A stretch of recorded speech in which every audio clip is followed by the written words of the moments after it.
عمرك سألت نفسك هو ايه الكارب ده اصلا؟ وبنسمع عنه خناقات ليه؟ يعني ايه كارب وبيعمل ايه في جسمك ومفيد امتى وضار امتى؟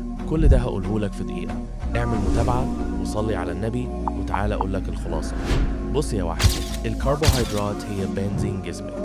اول ما بتاكلها بتتحول لجلوكوز في دمك عشان تديك طاقة، والباقي بيتخزن في عضلاتك على شكل جلايكوجين، وده اللي بيخلي عضلتك شكلها مليان ومنفوخ مش دبلان.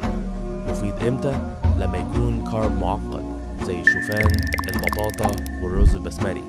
ده مكانه الصح قبل تمرينك بساعتين أو 3 عشان يفجر طاقتك في الجيم، وكمان بعد التمرين عشان يعوض المخازن اللي فضيت ويحمي عضلاتك من الهدم.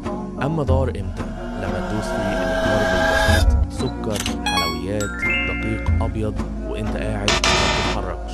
هنا الانسولين بيضرب في السماء، والجسم بيحول الزيادة دي لدهون فورا في منطقة البطن والجناب.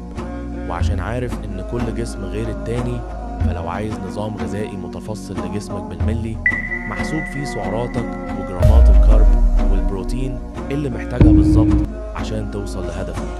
ابعتلي رسالة بكلمة نظام وهقولك التفاصيل. الخلاصة، الكارب مش عدوك لو عرفت تدخله في الوقت الصح. روح دلوقتي اعملي متابعة على قناة التليجرام عشان بنزل هناك نصايح يومية، الرابط في البايو. وما تنساش اللايك والفولو يا وحش، وصلي على النبي. سلام.